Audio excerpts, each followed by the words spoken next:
मान्यवर, संस्कृतम भारतम के अंतर्गत हम यहाँ बड़े मनोयोग से तर्क भाषा का अध्ययन कर रहे हैं। इससे पहले हमने प्रत्यक्ष का निरूपण किया और यह अनुमान प्रसंग चल रहा है। हमें बड़ी प्रसन्नता है कि आप लोग इस विषय पर हमारे साथ संवाद स्थापित कर रहे हैं और हमको अपने सम्मतियों के द्वारा हमारा उत्साह बढ़ा रहे हैं। तो इससे पहले हमने जो अनुमान का विषय है, यानी जो भारतीय तर्कशास्त्र है, उसको पाश्चात्य तर्कशास्त्र वेस्टर्न लॉजिक के साथ तुलना करनी शुरू की थी और हमने ये बताया था कि ये बहुत आवश्यक और अपरिहार्य हो गया है, क्योंकि जो वेस्टर्न लॉजिक है वो भी यहाँ पर पढ़ाया जाता है। BA MA की कक्षाओं में अथवा सब जगह उसको भी पढ़ाया जाता है और तर्क भाषा का भी। तो जब दोनों को पढ़ाया जाता है तो यह आवश्यक हो गया है कि हम उन दोनों के साथ तुलना करें, और जब हम तुलना करते हैं तो उससे हमको बहुत सी नई बातें पता चलती हैं और उसको समझने में भी सहायता मिलती है। इसलिए बहुत ही एक विलक्षण ढंग से हमने ये सोचा कि उनकी तुलना आपके समक्ष प्रस्तुत करें।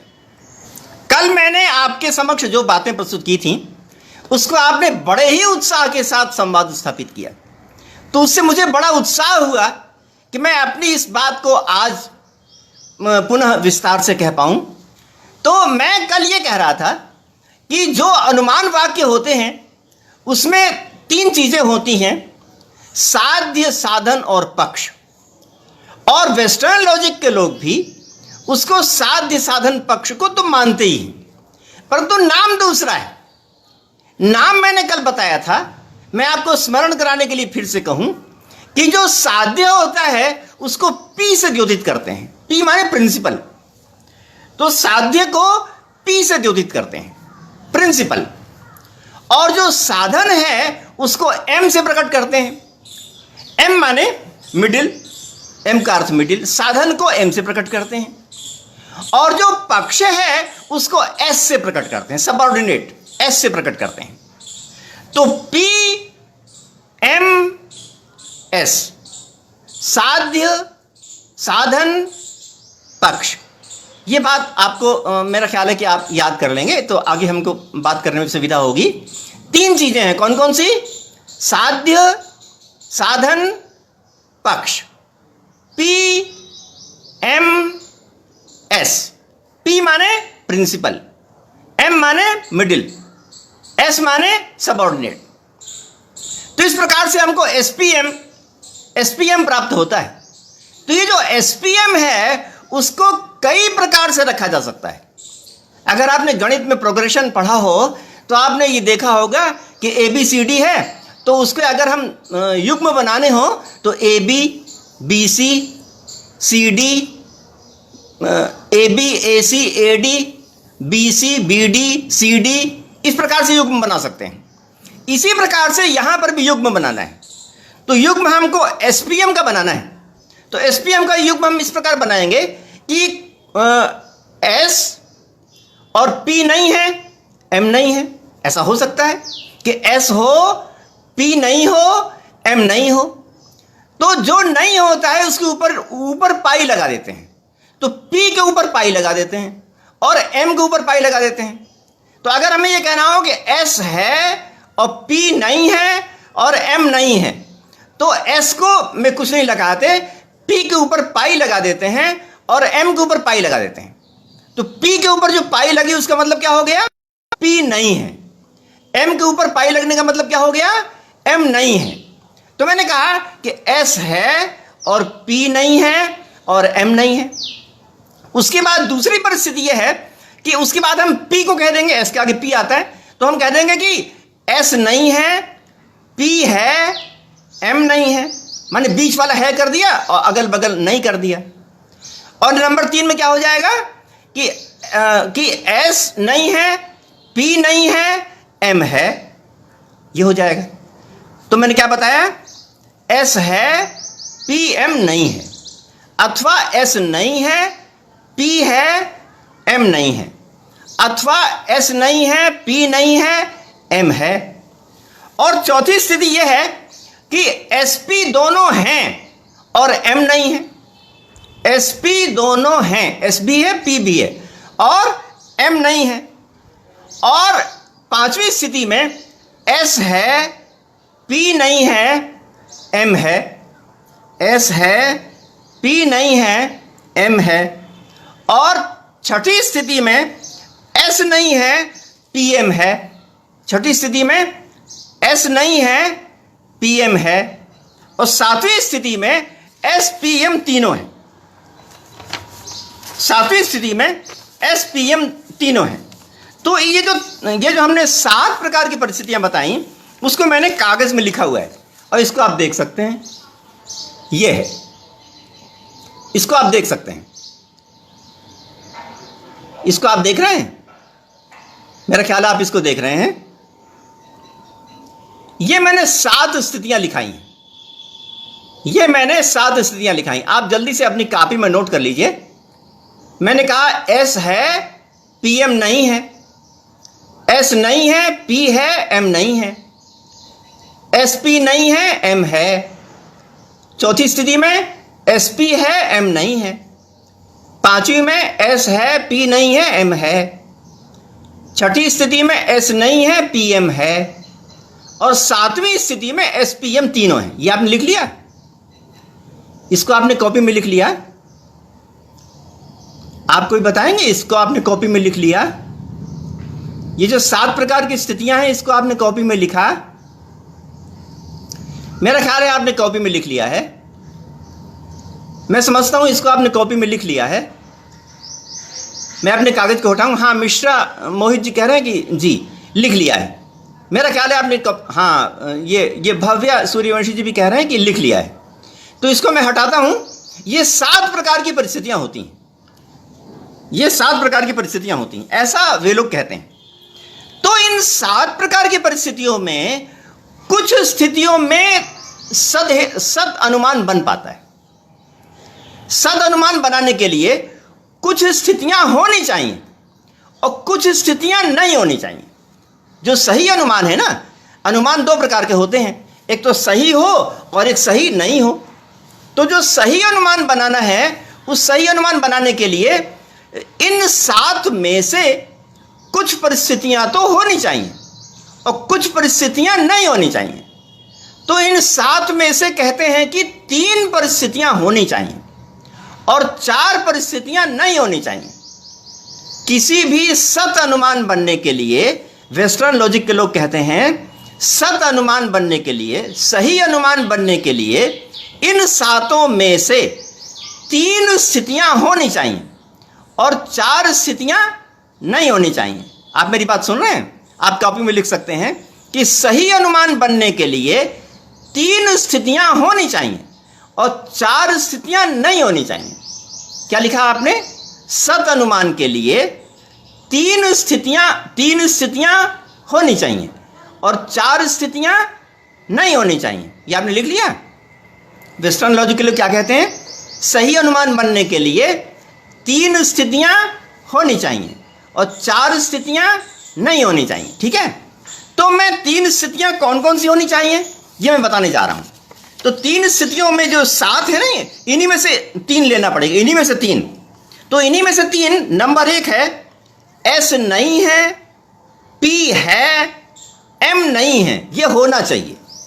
आप लिख सकते हैं S नहीं है, P है और M नहीं है।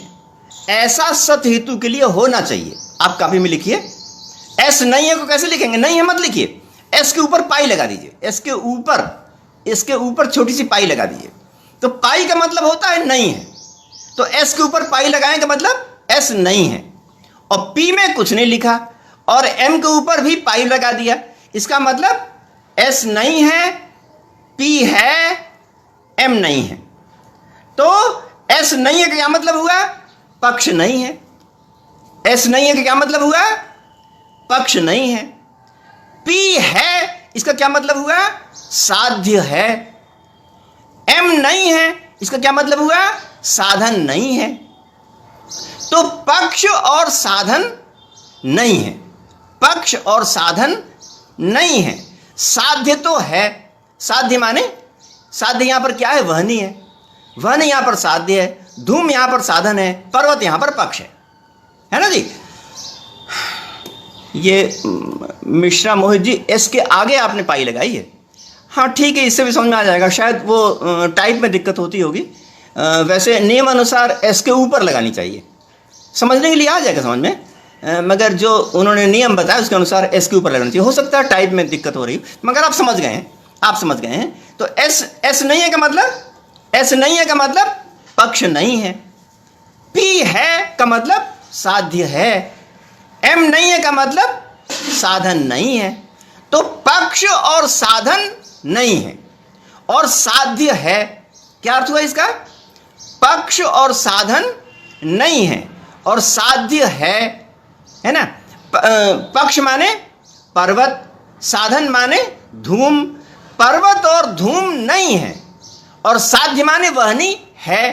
तो ये सदहेतु में केवल वहनी हो और पर्वत और धूम न हो, ये कहां देखा जाता है? बताइए, आप ही बताइए, कहां देखा जाता है? ये विपक्ष में देखा जाता है, अयोगोलक में।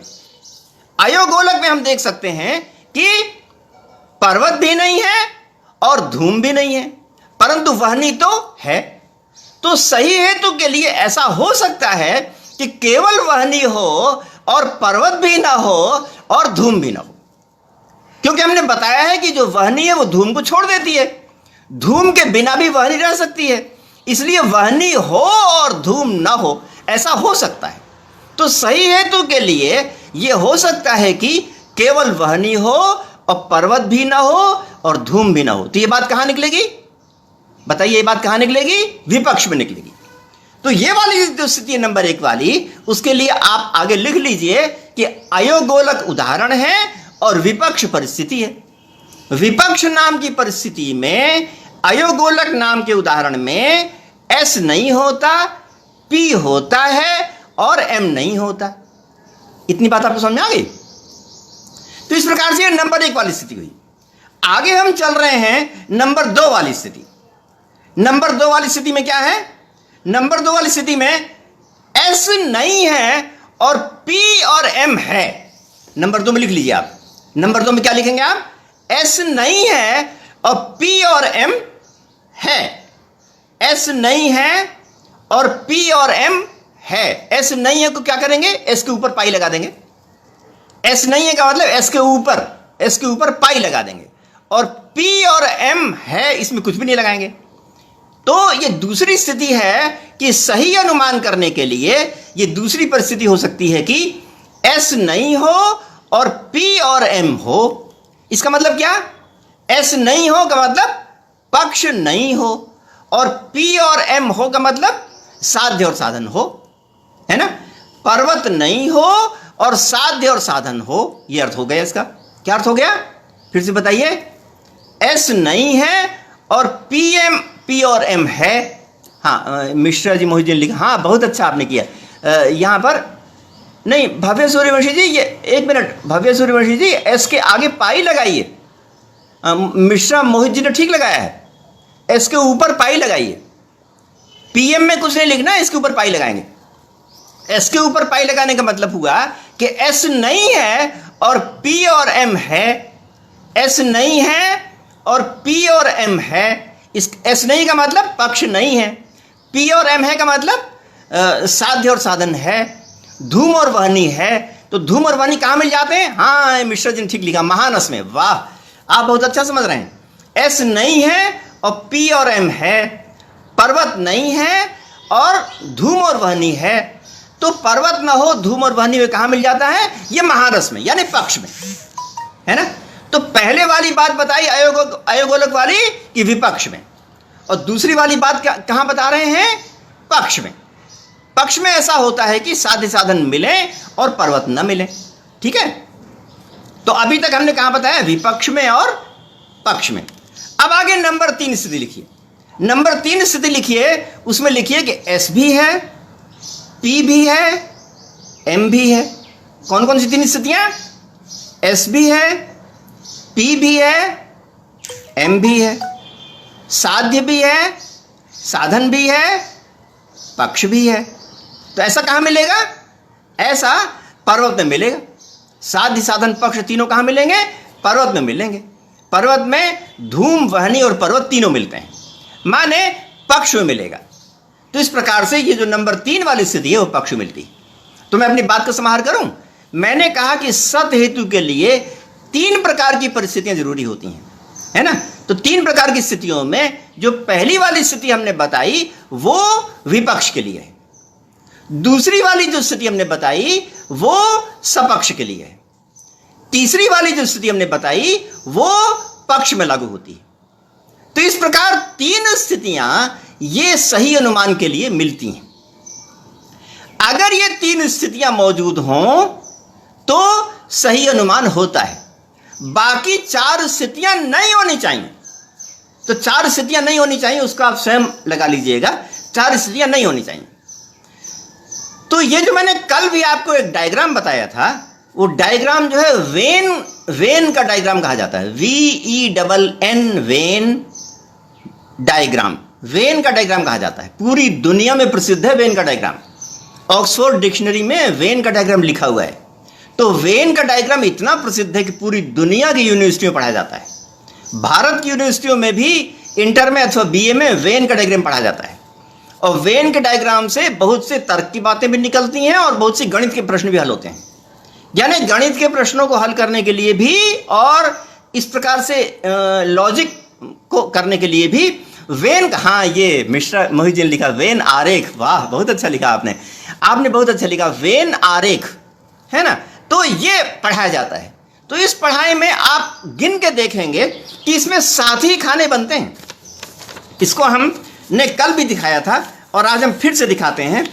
ये जो वेन का डायग्राम बनता है उसमें 7 ही खाने बनते हैं। गिन के देख लीजिए, ये देखिए 7 खाने बनते हैं, है ना।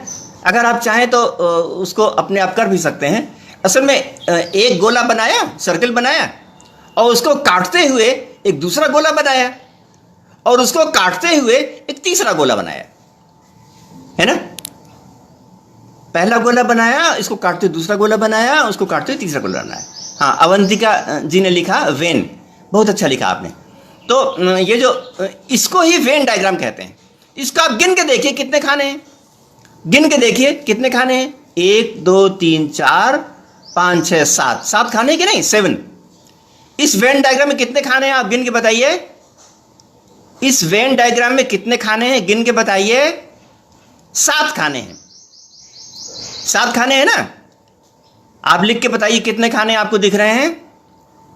इस डायग्राम में आपको कितने खाने दिख रहे हैं बताइए, है ना। आपको 7 खाने, हाँ ये अशोक शर्मा जी ने बताया, वाह वाह, दीपक भारद्वाज जी ने बताया। आपको इसमें 7 खाने दिखाई पड़ रहे हैं। तो इसमें से नियम यह है कि सत हेतु के लिए जो अनिवार्य है उसमें कुछ नहीं लगाते, और जो नहीं होना चाहिए उसमें रेखा खींच देते हैं। रेखा, है ना। डायग्राम में आप समझ रहे हैं। 7 खाने हुए, उसमें जो खाने में जो चीज चाहिए उसमें तो कुछ भी नहीं लगाते, और जो चीज नहीं चाहिए उसमें रेखा खींच देते हैं। तो यहां पर ऐसे ही किया गया है। यहां पर जो हमने आपको चित्र बना के दिखाया उसमें एसपीएम में कोई एस नहीं है, पी है और एम नहीं है, उसमें कोई रेखा नहीं खींची है ना। आप देख रहे हैं एसपीएम में एस नहीं है और पी है और एम नहीं है, वहां पर कोई रेखा नहीं खींची हुई है, नहीं खींची है ना। एस नहीं है, ये वाला ये वाला एस नहीं है और पी है और एम नहीं है, यहां पर कोई रेखा नहीं खींची हुई है। रेखा नहीं खींचने का मतलब क्या हो रहा है कि ये होना चाहिए, सही हेतु के लिए ये होना चाहिए। आगे नंबर 2 में देखिए। नंबर 2 में एस नहीं है और पीएम है, माने वहनी धूम है और पर्वत नहीं है, यहां भी कोई रेखा नहीं खींची है। यहां पर इस वाले में भी कोई रेखा नहीं खींची है, तो इसलिए ये भी हो सकता है। और ये बीच में जो है एसपीएम है, बीच में जो है जहां हमने उंगली लगाई हुई है ये एसपीएम है, यहां पर भी कोई रेखा नहीं खींची हुई है, तो इसका मतलब एसपीएम तीनों रह सकता है। तो अगर ये तीनों रहे तो अनिवार्य रूप से अन्वयी अनुमान बनेगा। और ये चार चीजें नहीं रहनी चाहिए, तो उनको आप पढ़ लीजिएगा कि चार चीजें नहीं रहनी चाहिए। तो इन चार चीजें ना हो और तीन चीजें हो तो सही अनुमान बनता है ना। हेत्वाभास नहीं होता, वो सही अनुमान बनता है। अगर किसी अनुमान में ये तीन चीजें हों और चार चीजें ना हो तो सही अनुमान होता है। इस प्रकार से अपने वेस्टर्न लॉजिक के लोगों ने किया। मेरा ख्याल है आप लोग बहुत अच्छी तरह समझ गए हैं और मुझे बड़ी खुशी है कि आप लोग मेरा सहयोग दे रहे हैं। अब इसके बाद मैं इसी बात को एक अन्य उदाहरण से प्रस्तुत करूंगा, और ये वाला जो उदाहरण है वो मैं जो वेस्टर्न लॉजिक के हैं उनका उदाहरण दूंगा। ये पर्वत वहनी वाला जो वहनी धूम वाला जो उदाहरण था ना, वो तो भारतीय जो तर्कशास्त्र उसमें दिया जाता है। अब जो पाश्चात्य तर्कशास्त्र के विद्वान हैं वो कैसा उदाहरण देते हैं, तो एक उदाहरण हमने भारतीय दर्शन का ले लिया और दूसरा उदाहरण हम वेस्टर्न लॉजिक का ले लेंगे, तो उससे आपको तुलना में आसानी हो जाएगी। तो हम वेस्टर्न लॉजिक का एक उदाहरण लेते हैं। तो वेस्टर्न लॉजिक में हमने बताया था कल कि उसमें तीन ही अवयव होते हैं, और अपने जो भारतीय तर्कशास्त्र है उसमें पांच अवयव होते हैं, है ना। पांच अवयवों में अनुमान बनता है, ऐसा कौन मानते हैं? भारतीय तर्कशास्त्र। पंचावयवोपपन्न अनुमान होता है, तो पांच अवयव होते हैं, और वेस्टर्न में केवल तीन ही अवयव होते हैं। तो वेस्टर्न वाले जो ऊपर के जो प्रतिज्ञा और हेतु है ना उसको छोड़ देते हैं, प्रतिज्ञा को और हेतु को छोड़ देते हैं। तो इसलिए हम यहां पर उसको छोड़ देते हैं और वेस्टर्न वाला एक उदाहरण लेते हैं। तो वेस्टर्न वाला उदाहरण लिखिए, सभी जीव मरणशील हैं। कॉपी में लिखिए, सभी जीव मरणशील हैं। सभी जीव मरणशील हैं, लिख लिया आपने? सभी जीव मरणशील हैं, लिख लिया? उसके बाद नंबर 2 लिखिए, सभी मनुष्य जीव हैं। उसके बाद नंबर 2 में आप लिखिए, सभी मनुष्य जीव हैं। आपने नंबर 2 में लिखा, सभी मनुष्य जीव हैं। फिर नंबर 3 में लिखिए कि सभी मनुष्य मरणशील हैं। नंबर 3 में लिखिए, सभी मनुष्य मरणशील हैं। मैंने क्या बोला? पहले क्या बोला मैंने? सबसे पहले मैंने बोला सभी जीव मरणशील हैं। सबसे पहले मैंने क्या बोला? सभी जीव मरणशील हैं। उसके बाद मैंने क्या बोला? सभी मनुष्य जीव हैं। उसके बाद मैंने क्या बोला नंबर 2 में? सभी मनुष्य जीव हैं। उसके बाद मैंने क्या बोला नंबर 3 में? सभी मनुष्य मरणशील हैं, ये बोला। ठीक है। तो इसका जो पैरेलल माने इसका जो समानांतर हम भारतीय दर्शन में हम जिस प्रकार प्रयोग करते हैं उसको भी हम लिखा देते हैं, तुलना करने में आसानी होगी। ये तो वेस्टर्न लॉजिक वालों ने बोला, हम लोग कैसे कहेंगे? भारतीय दर्शन वाले इस अनुमान को किस प्रकार कहेंगे? तो इसके लिए नंबर 1 और नंबर 2 ये तो वेस्टर्न में कहा नहीं गया, तो हम भारतीय वालों में लिख लेते हैं। आप लिखिए भारतीय तर्कशास्त्र, एक नई लाइन बना लीजिए, समानांतर बना लीजिए। हाँ, मिस्टर मुहिद्दीन ने क्या लिखा? सभी जीव मरणशील हैं, सभी मनुष्य जीव हैं, सभी मनुष्य मरणशील। बहुत अच्छा आपने। अब सभी जीव मरणशील के आगे समानांतर आप लिख लीजिए भारतीय तर्कशास्त्र। भारतीय तर्कशास्त्र में नंबर 1 लिखिए, सभी मनुष्य मरणशील हैं। नंबर 1 में लिखिए सभी मनुष्य मरणशील हैं। नंबर 1 में लिखिए सभी मनुष्य मरणशील हैं। यह हो गई प्रतिज्ञा। नंबर 2 में लिखिए जीव होने से। नंबर 2 में लिखिए जीव होने से। यह भारतीय वाले में लिखा रहा हूं, वेस्टर्न वालों में नहीं। भारतीय तर्कशास्त्र में लिखिएगा नंबर 1 में सभी मनुष्य मरणशील हैं। नंबर 2 में लिखिएगा जीव होने से।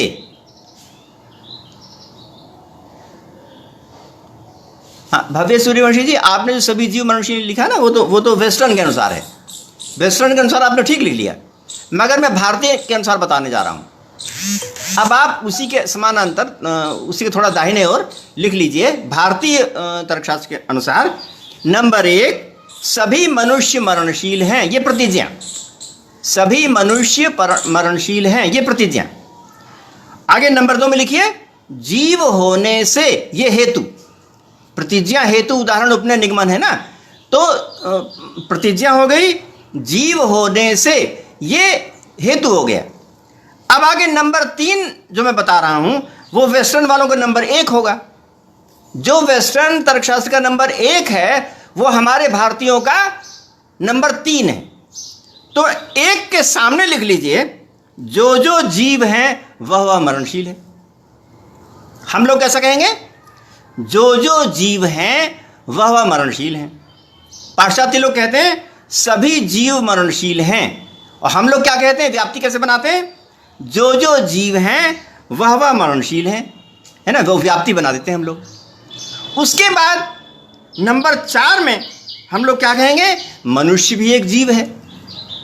यही उपनय है, यही अनुमान है, मनुष्य भी एक जीव है ना। वेस्टर्न ने क्या कहा? सभी मनुष्य जीव हैं। हमने कहा मनुष्य भी एक जीव है। आगे नंबर 5 में हमने लिखा, अतः मनुष्य भी मरणशील है। ये लिखा हमने, है ना। मैं फिर से देखूं, कहीं दिक्कत ना हुई हो, मैं फिर से बोलूं। भारतीय तर्कशास्त्र के अनुसार क्या लिखा जाएगा? ऊपर लिखेंगे नंबर 1, प्रतिज्ञा। प्रतिज्ञा क्या है? सभी मनुष्य मरणशील हैं। नंबर 2, हेतु, जीव होने से। नंबर 3, जो जो जीव हैं वो मरणशील हैं। तो भारतीय तर्कशास्त्र का नंबर 3 और वेस्टर्न लॉजिक का नंबर 1, ये एक ही बराबर है, समानांतर है। आप सुन रहे हैं? वेस्टर्न लॉजिक का नंबर 1 और भारतीय दर्शन का नंबर 3, ये दोनों एक ही बराबर है। वेस्टर्न लॉजिक में मैंने क्या बताया? सभी जीव मरणशील हैं। और इंडियन लॉजिक में हमने क्या बताया? जो जो जीव हैं वो मरणशील हैं। एक ही बात है और उसको अन्य प्रकार से कहा गया है। वेस्टर्न लॉजिक में क्या कहा? सभी जीव मरणशील हैं। और भारतीय में क्या कहा गया? जो जो जीव है वह मरणशील हैं। आगे वेस्टर्न लॉजिक में नंबर 2 में क्या कहा गया? सभी मनुष्य जीव हैं।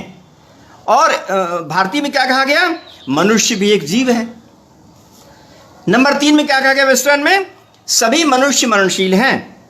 और भारतीय में क्या कहा गया? अतः लगा दिया गया, भारतीय में लगा दिया अतः मनुष्य मरणशील है, इस प्रकार से लगाया। तो मेरा ख्याल आपने लिख लिया है इसको। और जो SPM लगाना था वो भी आप लगा सकते हैं।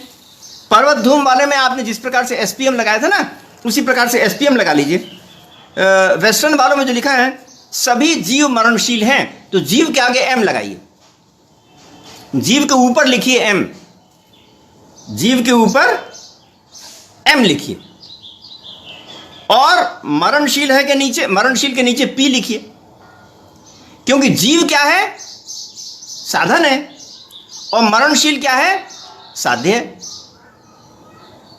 है ना। जो जो जीव होता है वह मरणशील होता है। जहां जहां धूम होता है वहां वन्य होती है।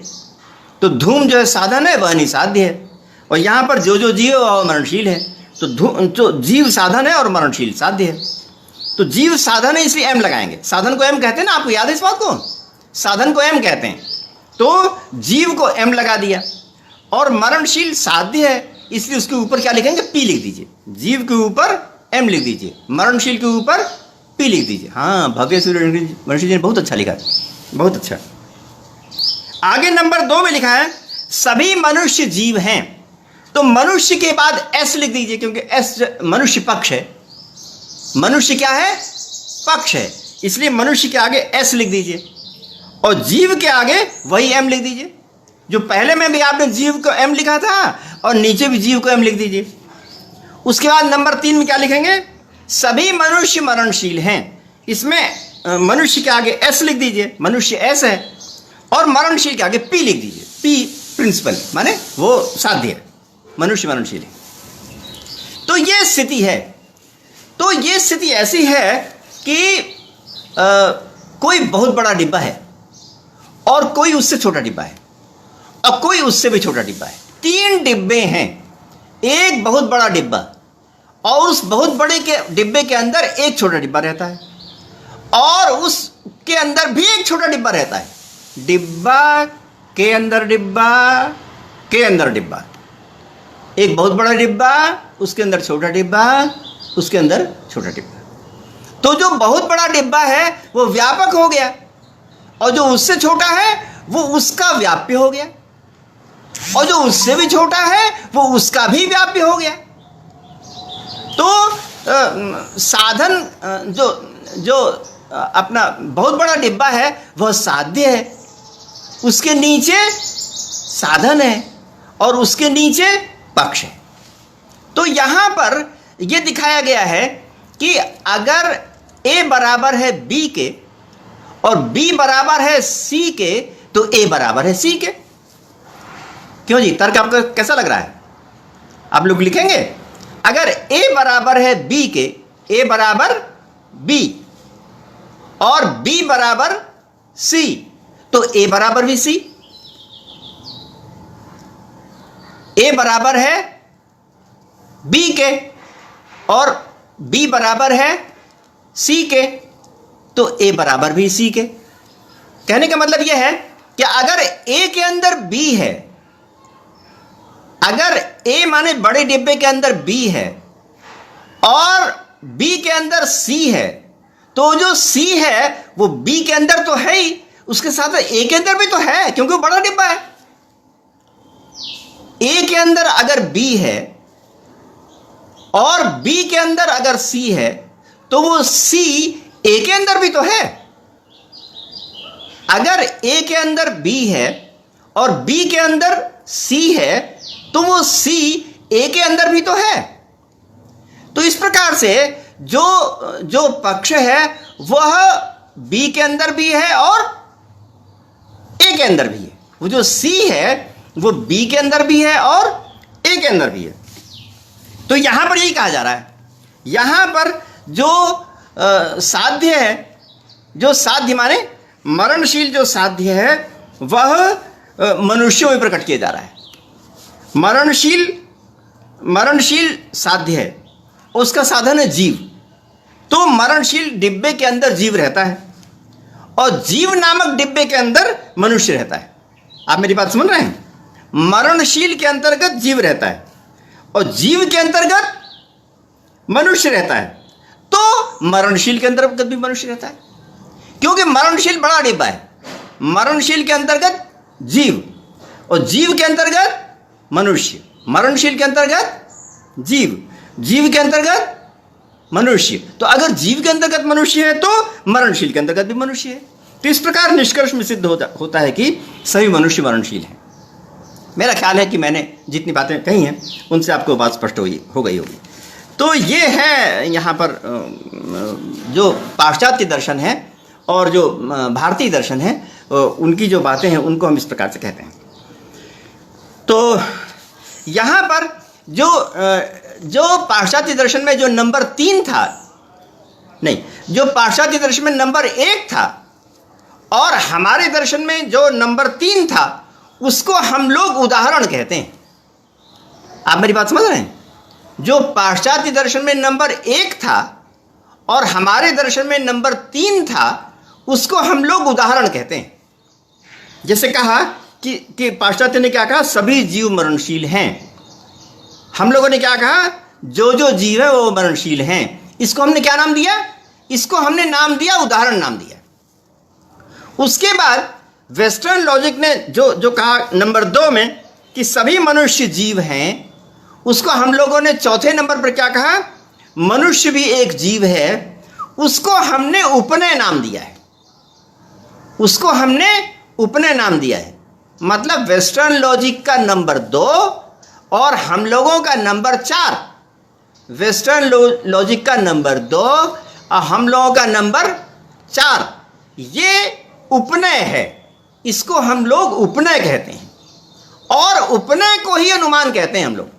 हमारे दर्शन में जो उपनय है अर्थात तथा चायम, वह भी वैसा ही है, वह भी वहनि व्याप्य धूम है। इसको जो उपनय है उसको हम लोग अनुमान कहते हैं। और उसके बाद वेस्टर्न लॉजिक का जो 3 नंबर है वो हम लोगों का 5 नंबर है ना। वेस्टर्न लॉजिक का नंबर 3 और इंडियन लॉजिक का नंबर 5 ये समानांतर है। तो उस 5 नंबर को हम लोग अनुमिति कहते हैं अथवा निगमन कहते हैं। पंच अवयव के अनुसार उसको निगमन कहते हैं और उसी को अनुमिति भी कहते हैं। उपनय और अनुमान एक ही चीज है। उपनय और अनुमान एक ही चीज है। निगमन और अनुमिति एक ही चीज है। या तो उपनय कहें, 5 वाक्यों के अनुसार उसको उपनय कहें और उसको अनुमान कह सकते हैं। 5 वाक्यों के अनुसार को निगमन कहें तो उसको अनुमिति कह सकते हैं। तो ये मैंने आप लोगों को उसकी तुलना करने के लिए ये बात बताने की कोशिश की। अब अगर इस पर कोई प्रश्न होगा तो उस पर अगर आप कहेंगे तो हम उस पर कोई प्रश्न का जवाब भी दे पाएंगे, मगर मैंने तो कोशिश की है कि मैं पूरे विस्तार से आपको इन चीज़ों को बता पाऊँ। और उसके पश्चात यहाँ पर हेत्वाभास लिखे गए हैं और हेत्वाभास में कई प्रकार के हेत्वाभास लिखे हैं। तो जो भी हेत्वाभास लिखे हैं वो हेत्वाभास तभी बनेंगे जबकि वो जो अपने जो वेस्टर्न लॉजिक में 7 प्रकार बताए ना, और उसमें कहा कि 4 प्रकार नहीं होते, तो 4 प्रकारों में से कहीं में किसी हो जाएगा तो हेत्वाभास हो जाएगा।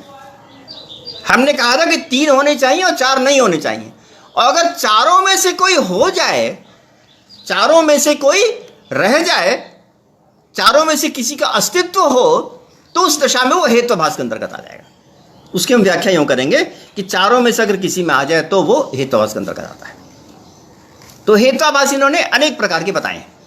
अनेक प्रकार के इसलिए बताए हैं कि इन्होंने कहा है कि पक्ष में होना चाहिए, हेतु को पक्ष में होना चाहिए, हेतु को सपक्ष में होना चाहिए, हेतु को विपक्ष में नहीं होना चाहिए। यही सिद्धांत है। पक्ष में होना चाहिए, सपक्ष में होना चाहिए और विपक्ष में नहीं होना चाहिए। किसको? हेतु को। जो भी अनुमान का हेतु दिया जा रहा है उस हेतु को पक्ष में होना चाहिए और सपक्ष में भी होना चाहिए और विपक्ष में नहीं होना चाहिए। यही बात वेस्टर्न लॉजिक में उचित्र बना के कही गई है। तो यहां पर ये सद हेतु की स्थिति है। अब अगर इसका उल्टा हो जाए तो असत बन जाएगा। मैंने कहा कि सद हेतु में क्या होना चाहिए?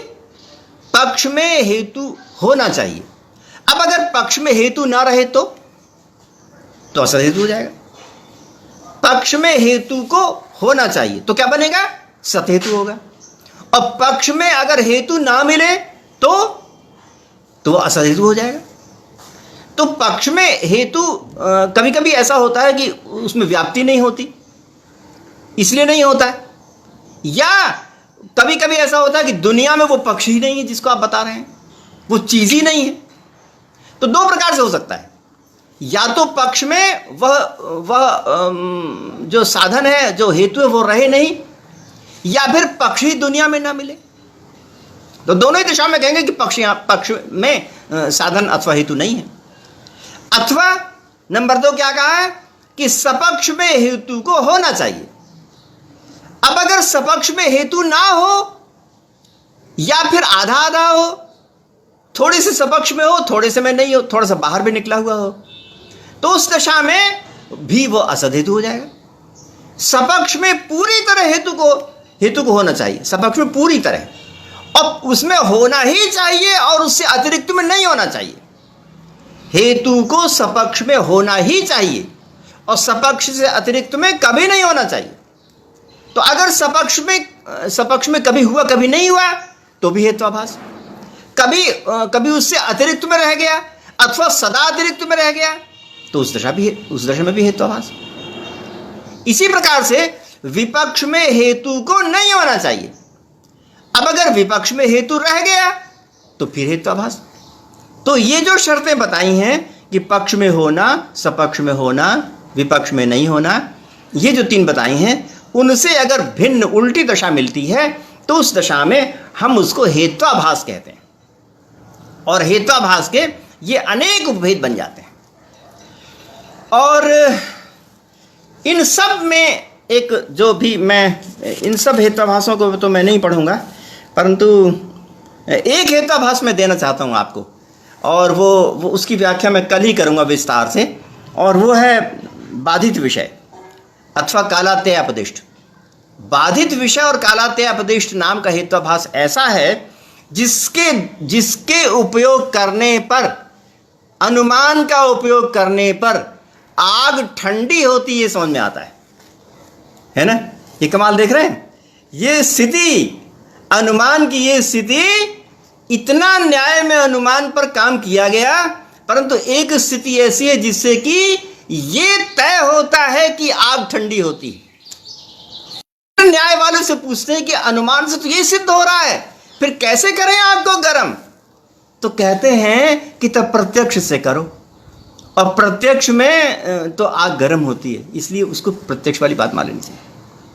दुखती रग है ये न्याय की जो कठिन क्षण है अनुमान के संबंध में, वो यहाँ पर आते हैं, जिससे वो आग को ठंडी सिद्ध करने लगते हैं अनुमान के द्वारा। तो किस प्रकार ठंडी सिद्ध करते हैं, उसके लिए कल तक आपको प्रतीक्षा करनी होगी। आप पूरे मनोयोग के साथ कल भी पधारिए और यहाँ मेरी बातों को सुनिए, तो उसका आपको लगेगा कि हाँ इस प्रकार ऐसा होता है, और प्रत्यक्ष के द्वारा निर्धारित होता है कि नहीं, वो तो गर्म होती है। तो इसकी पूरी विवेचना मैं कल कर पाऊँगा। आपने मेरी बात को बहुत मनोयोग से सुना, इसके लिए आपको बहुत बहुत धन्यवाद।